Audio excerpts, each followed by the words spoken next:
ధరణి లోపాలను సరిచేస్తాం, భూమాతను తీసుకొస్తామని ఎన్నికల్లో హామీ ఇచ్చిన కాంగ్రెస్ ఆ దిశగా అడుగులు వేస్తోంది. భూ సమస్యలపై అధ్యయనం చేసేందుకు ఏర్పాటైన ధరణి పునరుద్ధరణ నిపుణుల కమిటీ దీనిపై కసరత్తు చేస్తోంది. ప్రభుత్వానికి మధ్యంతర రిపోర్ట్ ఇచ్చేందుకు సిద్ధమైంది.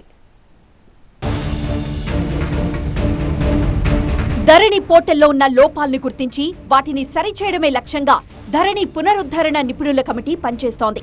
వరుస భేటీలు, రివ్యూలు నిర్వహిస్తూ సమస్యలను తెలుసుకుంటోంది కోదండరెడ్డి నేతృత్వంలోని కమిటీ.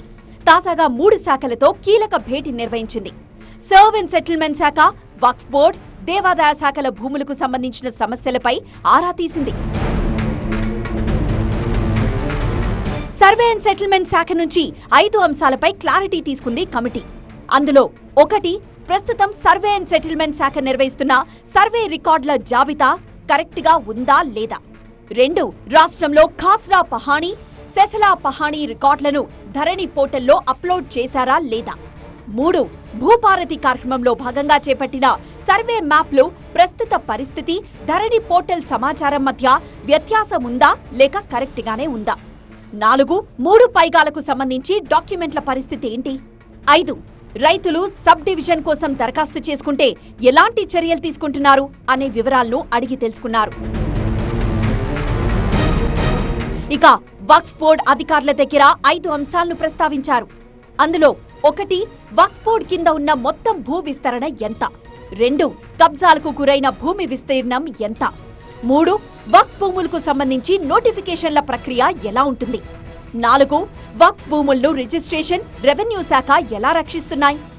5, ధరణి పోర్టల్లో వక్ఫ్ భూములకు సంబంధించిన సమస్యలేంటి అనే దానిపై వక్ఫ్ బోర్డు అభిప్రాయాలు తెలుసుకున్నారు.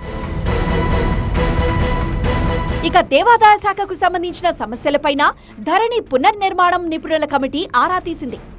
1, దేవాదాయ శాఖ ఆధీనంలో ఉన్న మొత్తం భూ విస్తరణ ఎంత. 2, భూముల రక్షణకు దేవాదాయ శాఖ ఏం చర్య తీసుకుంటోంది. 3, దేవాదాయ భూముల రక్షణకు రిజిస్ట్రేషన్, రెవెన్యూ శాఖ తీసుకుంటున్న చర్యలేంటి. 4, ధరణి పోర్టల్లో దేవాదాయ భూములకు సంబంధించిన సమస్యలు ఏమున్నాయి అనే వాటిపై వివరణ తీసుకున్నారు. ఈ 3 శాఖల పరిధిలోని సమస్యలతో పాటు ధరణి వల్ల ప్రభుత్వ సబ్సిడీలు, ఆర్థిక సహాయం లాంటి స్కీమ్లు కోల్పోయిన సన్నకారు సమస్యలపైన కూడా ఈ కమిటీ దృష్టి పెట్టింది. రైతులకు మేలు చేకూర్చేలా, భూమికి రక్షణ కల్పించేలా ప్రభుత్వానికి మధ్యంతర నివేదిక ఇవ్వనుంది కమిటీ.